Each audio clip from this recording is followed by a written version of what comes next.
You're listening to the Teach Better Talk podcast featuring expert educators eager to share progressive tactics to reach more students. Teach Better Talk is created by teachers and fueled by passion. Let's get started.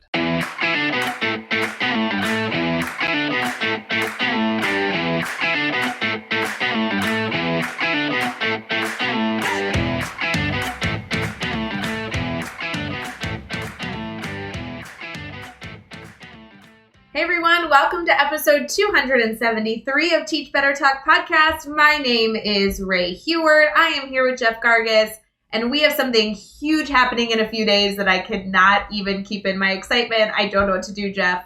Help a girl out. Don't keep it in. Let it out. Let's hear it. What is so exciting? I don't understand. I'm lost. Dude. It's July. My birthday's coming up. Yes, my birthday's coming up soon. In a couple weeks. Yes, I totally understand your complete excitement over my birthday, Ray. It makes a lot of sense. Your birthday is not for a while, okay? But this is my birthday month. I'm talking about... That makes sense of why you're so excited right now. I totally get it. No. That's not why you're... What's exciting me is that 12-hour live is happening on the 14th. Guys, 12 hours of professional development with incredible people. The agenda's been out for a while. I know you guys already have it on your calendar. I don't even care. I'm so excited. That's all I'm saying. I'm so excited. So someone asked me the other day. They said, Jeff. Oh, yeah. Are you guys crazy? I said, what do you mean? They said, you just go live for 12 hours straight? Like, that seems crazy. I'm like, yeah, no. That's not all that crazy. What's crazy is that we continue to do it. And every time we do it, we're like, hey, let's do that again. Yes. So this is the fourth one. Is this the fourth one? This is the fourth one. Wow. That's... Fourth one. Yeah, I wrote an email out to our network, and I was trying to add up. I'm like, wait, if this is the fourth one, 12 hours each... That is a lot of free professional 48 hours if I'm doing my math. That doesn't count anything else we correctly. do.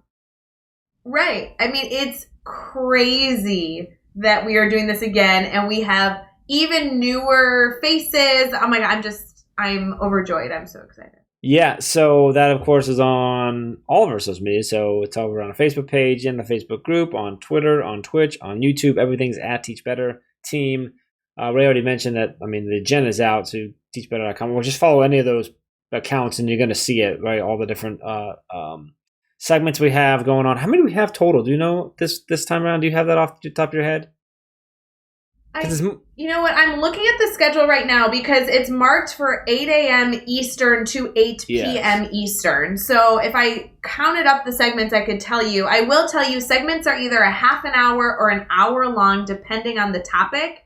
And you not only looking at the agenda can see the time that the topic begins, but also see the guests that will be joining us. These are incredible educators. There are so many people that are going to have their voice shared in this 12-hour segment. I am so excited. Do you have a segment that you're most excited about, Jeff? Otherwise, I could tell you some of the ones that I'm really excited about. I'm particularly excited about the one that you and Katie are doing. I'm just going to leave it at that. The student conference. Okay, I guess you're going to tell them. Yes, I'm excited about that because there's some cool... Yes, because you guys are bringing, students into it, which is really cool. We've never done that before. We are. On 12-hour live, which is neat. Yeah, 2 o'clock Eastern. It's called Step Into Our Classroom with Conferencing. And Katie Miglin and I will be truly talking through conferencing, and we are welcoming in some incredible students to join us. Yeah, I think that's probably...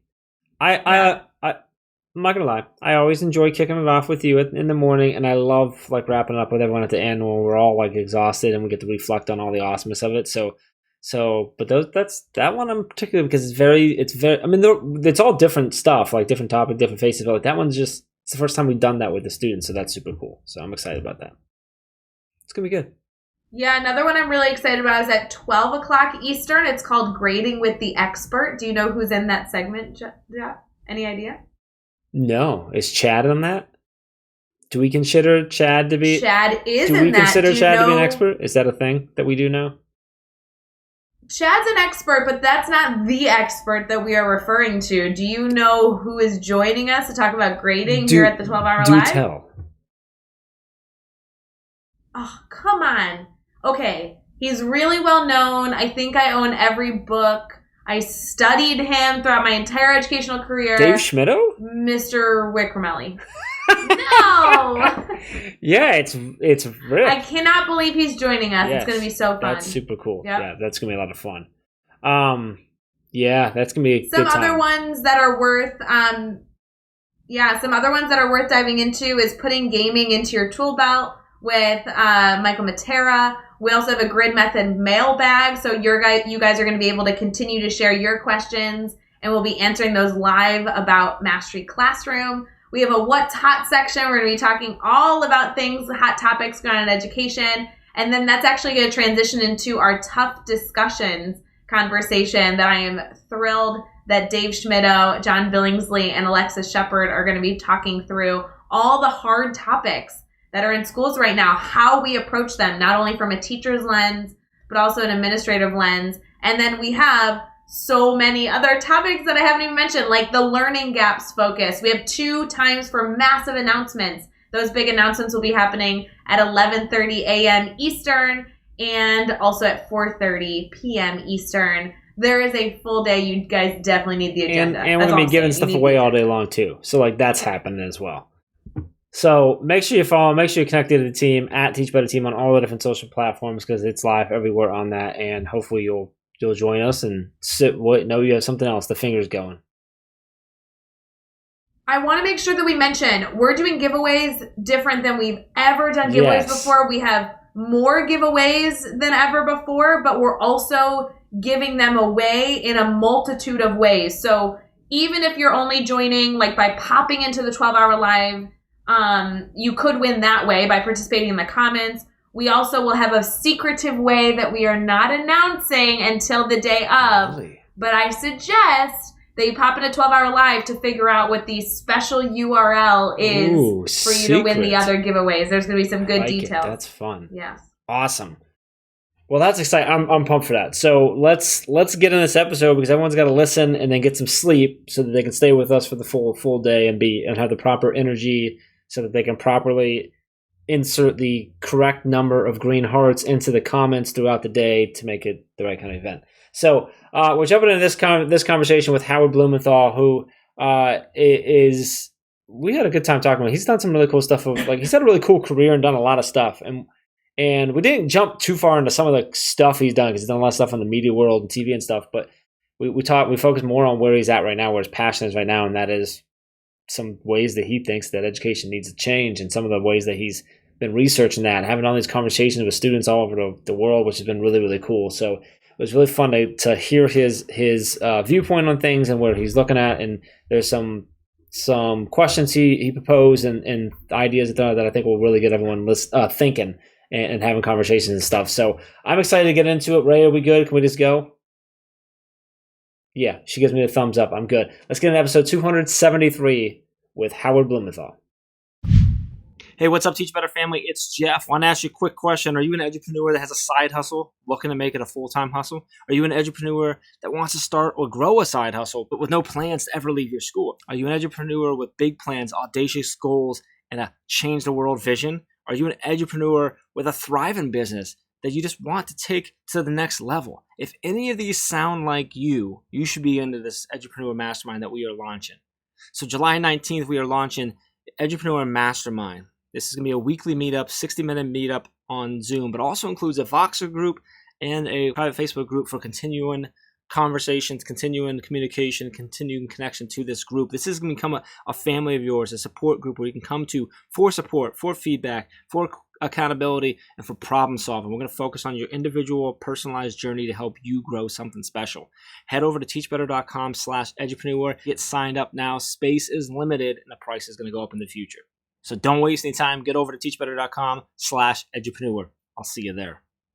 All right, we're here. We are chatting with Howard. Howard, awesome to have you on the podcast. You and I have chatted a couple times previously, so it's great to get you on the show and kind of dive into your story and your background and everything that you're trying to do with our audience here. So before we dive too far into things, how are you feeling right now?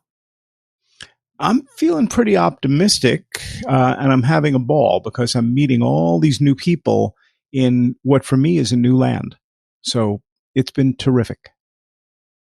Well, Howard, I am so excited that you're here. I cannot wait to dive further into your story and your background. We typically start with that age-old question of having you describe all that you do. So do you mind sharing that with us, Howard, kind of answering that question of, hey, Howard, what do you do? Okay, that's never a simple question or answer for me. So I'll give you a little bit of the sweep. So I came up through television, corporate senior vice president work in media companies, creating and producing television shows, writing books, all that. And in about 2017, I started interviewing kids, and we'll talk more about that, kids all over the world. And I began to realize that what school was doing and what these kids were talking about were different. So, number one, I developed and produce and distribute a project called Kids on Earth. The second is in response to COVID and not being able to travel anywhere in the world. I started a project called Reinventing School that talks to the grown-ups who are perpetrating the current version of education. And I also just coincidentally co-founded the National Archives of Game Show History, which goes back to some of my background and early background at the Strong National Museum of Play in Rochester. And we just got an immense amount of press on it. So those are sort of some of the things that I'm doing, but I'm always doing 5 different things. Always doing 5 different things, and you've done a lot of things as well in a variety of different areas. So this is a particular question that I'm excited to kind of get you going on. Looking for what the story is, and this is my favorite question that we ask in this podcast, and that's a question about failure and how we overcome that, how we learn from that. So, can you pull a story out of some of all your experiences of a time you've had a failure that you've had to overcome, and kind of take us there with you? Share us what happened, how did you overcome that, and then what did you pull away from that experience? God, in the media business where I come from originally, failure is part of it. Like, it's just some things work, some things don't. You always kind of meet people along the way, and so you can have the best show idea in the world, and you go ahead and you make it beautifully, and then you find out that the other network, there's always another network, put something on competitive and tanks your project. So what do you do about that? Well, in the days when I was doing short form, we developed a short form learning network for public television, for PBS stations and the like. And we used to run a 5-minute program to instruct others about how to make 5-minute programs. And our favorite was a thing about youth hockey. And the key lesson in there is everybody falls. And the question is, what do you do when you get up? And that is a wonderful measure of character. It gives you the opportunity to be able to help that other person learn what is necessary to do. And it also teaches the player, and I'll put myself in that pile of like, you know what? I'm falling down to, I'm not very good at this. I probably shouldn't be playing youth hockey, right? I should probably be doing something else. So failure lets you, fine tune what you're good at, and also recognize that you're not good at everything. Nobody is. I think that's a great message that I don't think we talk about enough about, like, it's okay to figure out that you're not great at something, right? And that you're not going to be, maybe that you're not even good at something, and that's not something that you should be doing and pursuing, and that's okay. Like, that's great when you can figure that out and have that self-awareness so that you can focus on what you're good at and double down on those things. I think that's such a great way. It's such a great thing to pull out of a failure or a struggle is to learn that about yourself. So I want to flip it. I have another of those stories for you for a second. Sure, the staff decided that I should direct the next episode of whatever it was. So I sat in the director's chair, television control room, 3-4 cameras, audio cues, all that. And I tried really hard. I'm a good producer, but the directing is a little bit too close to actually doing work. So I kind of tried hard to keep up, but the camera people and the technical director, the switcher, kind of kept me going. And then they stopped and the screens went blank. And I'm looking at everybody going, what happened? And they're like, well, that's your job, dude. You're supposed to tell us what you're supposed to do next. I'm like, that's not a good job for me. Screen went blank. That's funny. Yeah. Let's flip it now. Let's talk about a successful moment you had. So sort of same thing. Take us there with you. What happened? Why was it a success for you? And then what'd you pull away from that experience? The success is always, number one, is it a reasonably good idea? Number two, do you have a reasonable amount of support? And number three, can you surround yourself with people who make you laugh, who are much smarter than you are? So those seem to be the ingredients that follow almost every successful project. The specific success, probably the biggest success I had was, or I've had so far, was creating and producing the PBS series Where in the World is Carmen Sandiego. And the way that happened was I kind of asked the kids what they wanted me to put on TV, and I conspired with them, hundreds and hundreds of them, saying, I have $3.5 million. I have a time slot on national television every day, 5 days a week.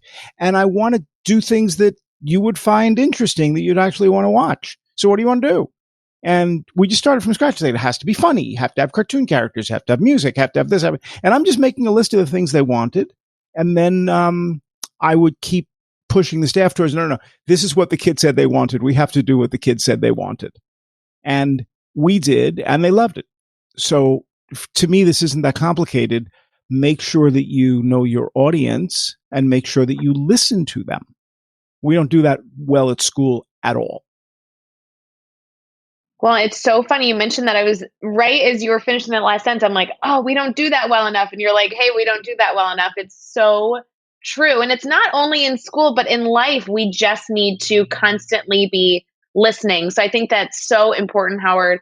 As it goes with how much you're involved in your background, what you're continuing to do, what do you think really keeps you excited in your work? Kind of keeps you moving and grooving? Talking to kids. Straightforward, simple.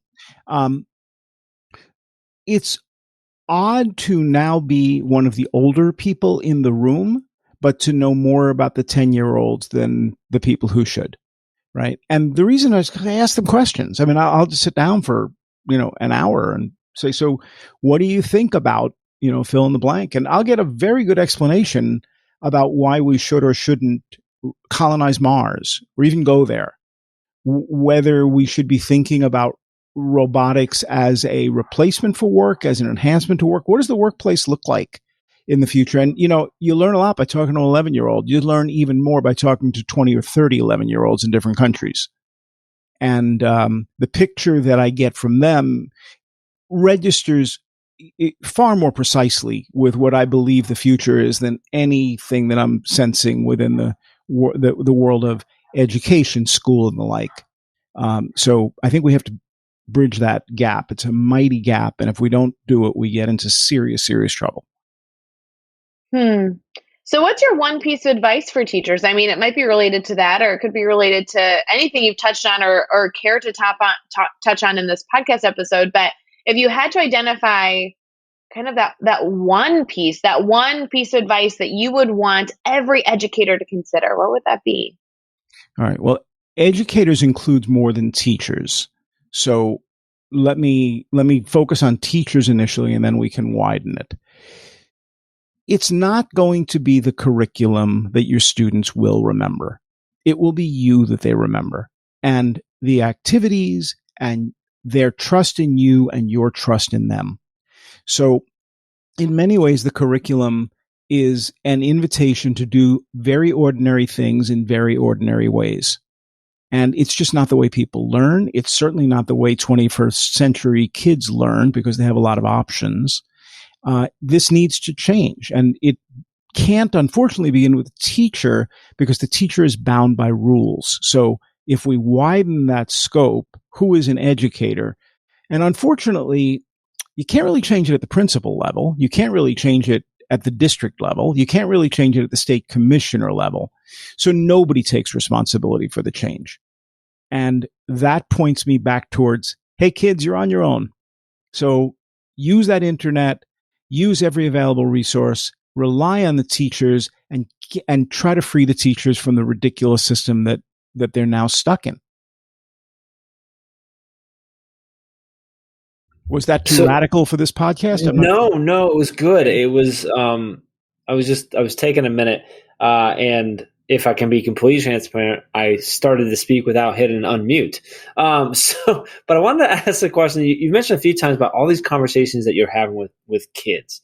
I know there's a few people probably listening wondering, where are you having all these conversations? How are you having all these conversations? Obviously, like teachers can have them in the classroom and stuff, but you've mentioned that, you're not necessarily in a classroom. So you're having these conversations. At one point you mentioned from all around the world. Tell us about that. Your kind of how you went about, how are you having all these conversations? How are you gathering all these different voices and stuff? Because it's really powerful. So can you break down like how that's worked for you and how you've done that? Yeah, so the project is called Kids on Earth, and the best way to understand it is to actually watch. If you go visit www.kidsonearth.org, you'll see access to almost 1,000 interview segments. So here's the process. Number one, ignoring for the moment getting started, but here's how the process works. I make a friend in a place like northern Bulgaria. That may be through a friend of a friend or similar. I get in a plane. There's a hotel. I charge all my little batteries, and every piece of equipment fits on my shoulder. So it's a very, very small setup. The next morning I am in a school library, prearranged. I own the library for that day. There's 2 chairs, basically, one for me and one for the kid. And we start at 9:00 after kind of putting some background stuff up to make the background look interesting. We usually raid the school from 8 to 9 and find globes and other interesting things to put in behind them. We light it a bit, but nothing fancy at all. Most of it is reflected light from windows. Kid sits down. I take a production slate, a clapboard, put it in front of them, and I make sure their name is spelled correctly, the place is spelled is right, and all that. And then I look at them in the eye. I say, "So, what's your name, and how'd you get that name?" And that tells me a few things. First, it tells me how nervous they are, because we're going to be talking for a half hour. So if they're kicking their feet, if they're not looking to camera, if they're doing any number of different things, I have to calm them down. I do that by laughing together most often. So we want to build a relationship.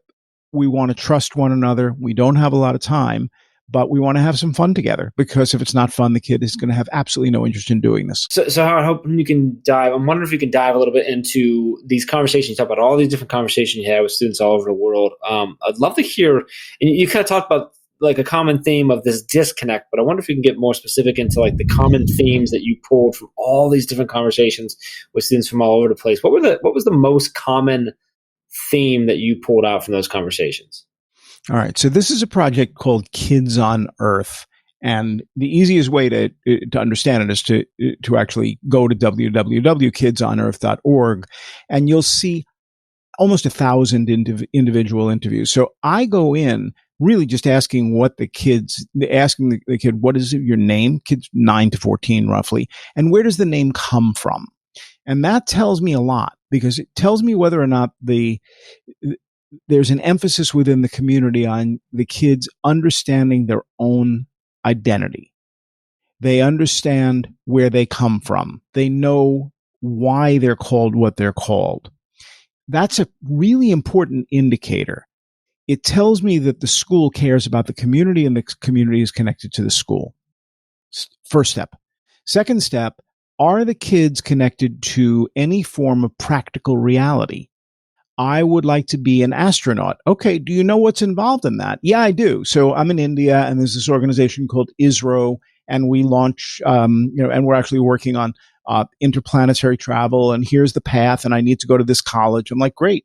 So most kids can identify who they are and can identify their path. So they are comfortable with their own skin, in their own skin. They're also comfortable with being future-minded. They have direction. They know where they need to go. Now, the problem is every kid goes in their own direction, but school tends to want people to go in the direction that it is designed to move them towards. So everybody learns math, everybody learns science, everybody learns these subjects, whether or not they're relevant to the path that the kid, even at 9 and 10 years old, already is finding his or her or their way onto. So that's the disconnect. We're generating kids who can think on their own. We're encouraging them to do it. We're providing some scaffolding for it. And yet, school's not designed for the purposes they now need in the 21st century. And it's clear to me in almost every interview I do that there's a lot more happening in the kids' heads than school allows them to pursue. So what's the solution there? How do we even begin to? Obviously, it's a long solution and a complicated one, but how do we even start to do that? I actually don't think it's that complicated. I think that we have to recognize that we are living and working in the 21st century and that this century is different from the previous century. So in the previous century, we wanted lots and lots of people to learn mostly similar things in mostly similar ways. But that was before identity. It was before telling kids you can do whatever you want to. It's before showing them the world. It's before cable television. It's before all of the, cell phones and everything else and YouTube, et cetera. So now we need to provide kids with a path so they can find their own direction. And that means massive amounts of individual learning after some basic skills are learned. And we have to support that individual learning on a massive scale. And I'm talking about 2 billion kids. This is not a small project. We need to recognize that the world has changed. We need to develop professional development programs for teachers. Some will fall away. Many more will come in. We need to strengthen the ties to the community because we'll find many of the educators are actually living nearby or available by the internet. So if I'm particularly interested in a very specific domain, I'm very interested in Vikings and how the Viking ships worked. Well, I've now identified 5 or 6 people for another project who know that stuff, but they're not across the street from me. And it doesn't matter because I can have a conversation with them via the internet. We haven't figured out how to manage that process yet, but we know that that's what kids want to do because they want to find their own way in the world, and we're encouraging them to do it. And by the way, the job market is going to require that. We're so far out of date in the way we connect school with the job market of 2030, 2040. Kids know that, but the educators are very slow on the draw. We need to change that. So it's a re-education process to understand the depth of the problem of maintaining the status quo and how we're ultimately poorly equipping the students that we think we're equipping well. It needs to change, and it needs to be changing now. This isn't a future thing. I love the breakdown and appreciate the work that you're doing there. So to make sure you guys check out in the show notes, so you can go check out the projects that we have that he has going on over there. So let's dive into the 6 questions. We're going to do this. This is going to be kind of like putting you to the test here. I'm going to throw 6 questions at you. Your goal is to answer each one in 15 seconds or less. You ready? Yes. All right. Give us one tech tool that you cannot live without. My computer. What's a good book you're reading right now? I thought there was supposed to be 3 in the prep. It said 3. You can give up to 3 if you got 3 right, for us. We will always One say is called 3, yes. Appalachia: A History by John Alexander Williams. Really good read about a big chunk of the United States that a lot of people don't know very much about. New book called A Community History of African America. The big title is 400 Souls, and it is a community telling of the African American experience in the United States from 1619 to 2019. And then I started reading yesterday a book called Paris to the Past, Traveling Through French History by Train. The interesting thing is the author. Her name is Caro. She is the wife of Robert Caro, who's well known for writing The Power Broker and a series of books about LBJ. And she takes history chronologically, but does it by subway in Paris. So she just says, take this train and you'll be, in this era. And then tomorrow, take this train and you'll be in a different era. And right now we're exploring a few different churches. And I just learned where stained glass windows came from. Very cool. All right. So those are my 3 reads right now. Who do we need to follow on Twitter or Instagram today? You can give us up to 3 here as well. I'm sorry, I couldn't hear you. Who do we need to follow on either Twitter or Instagram today? You can give us up to 3 on this as well. Oh, I wish I could say I do more of that. I don't. I read books. I listen to podcasts. I like Guy Kawasaki's Remarkable People. I learned quite a bit about that. And in fact, Joe Bowler was on there recently, and we're talking tomorrow. And I would say Alex Ross, who writes about music, contemporary and classical music for the New Yorker, and he has a terrific blog. But this is not a really important part of my life. I think it's a little on the overrated side. It kind of leads into the next question, which is a good YouTube channel, website, or podcast for educators to check out. You just named 2. You named the blog and a podcast there. What are the other 2? What's a good YouTube channel or a website or podcast that educators should go check out today? Whatever you're interested in. I don't think that just like I don't think media is a field of study, I'm not sure education is either. Sorry. So if you're interested in Viking ships, go check out Viking ships. It's really exciting. It's really fascinating. But the idea of actually studying education feels like one step off what we should be studying. Give us a interesting. daily... I think that Go ahead, Ray. perspective, I think that answer is going to hit our listeners interesting, to be honest, Howard. I think that, I don't know if you mean it this way, but I think education continues to evolve to be more about the study of humans, the study of learning, the brain science, the ability to explore. So I think that, there's so many different perspectives of what you just shared, but I would challenge everybody to continue to think through kind of that idea. Interesting. I don't know that we've had anybody phrase it that way. It's funny because when I look at learning in particular, I get uncomfortable with the idea of school because it feels like institutionalized learning. And I get concerned about education because it feels like institutionalized school. I go back to learning, and what you're interested in, you should learn more about. And everybody's interested in something different. So if we could help people get there, that probably makes the whole process a lot more satisfying. Certainly stops the kid drooling at his desk from boredom. Yeah, I think that your mindset and drive to change from the institutionalized traditional classroom into a more progressive mindset is spot on, Howard. Well, or we're both wrong. We're allowed to be wrong too. And then we'll try something else. But this sounds like a much more rational way to do it than the way we do it now. I love it. So give us a daily, weekly, or monthly routine every teacher, really everyone should consider getting into. You don't get better at stuff unless you practice. I've been learning watercolors for about 20 years, drawing, all that. So there's really only one way to do that. You actually have to do it every day, every week, all that, right? As much time as you can possibly put into it.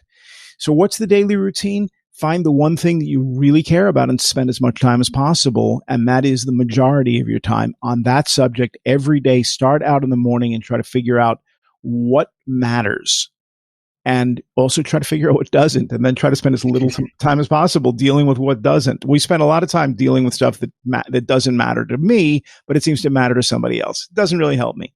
I'm really interested in how cognitive science affects learning and how memory jumps from short-term memory to long-term memory and how we stimulate that and the use of play within that domain. And I want to know more about that. So what do? I find experts to talk to all the time. And some of them end up on the Reinventing School series that I do. And some of them, we just have a nice conversation. And then if I'm a little bored, I find out that I read something in a book 2 weeks ago about Lewiston, Maine, where Somali refugees have rebuilt a tired old New England city. Talking to the superintendent of schools there, we're planning to spend some time not only with the kids and the storekeepers, but also with the mayor and the like, to really understand what's happening to rural and smaller city America as a result of African migration. So, that wind yourself up. That'll keep me busy for a good long time, and I'll learn a lot, and I'll tell other people about it. Love it. And then finally, what is the best piece of advice you've ever received? Shut up and listen. I like it. I love it. Simple and Howard, powerful. I want to make sure I love it. I want to make sure our listeners can stay connected to you and continue to think through all the incredible information you shared. Would you mind sharing with us how they can stay connected? Yeah, best thing to do is www.blumenthal, that's HBLUMENTHAL.com. And there's a little bit of information about some of the projects we've talked about, and there's a contact form there. So anybody who wants to find me, you can do that. But I'm kind of all over the web. I'm pretty public. So, if you want to find me, typically you can find me. I love it. You can find all the links and everything we talked about in this episode over at teachbetter.com, as well as the links to make sure you can connect with Howard and keep the conversation going. So head over to teachbetter.com for all of that. Be sure to hit that subscribe button so you don't miss any upcoming episodes. And if you can give us a rating and a review, we'd really appreciate that as well. Let's keep taking this one step further. Think of just 3 of your colleagues who need to hear these amazing stories and connect with these amazing people, and just share this podcast with them. Howard, this was fantastic, man. I love your perspective on things and what you're trying to do and the way in which you're trying to do it. And just really appreciate you coming on, taking some time out of your day and hanging out with us and sharing your story, man. Thank you. Sure. My pleasure. And we have some other conversations we'll continue as well, I hope. And until next time, let's get out there and let's teach better.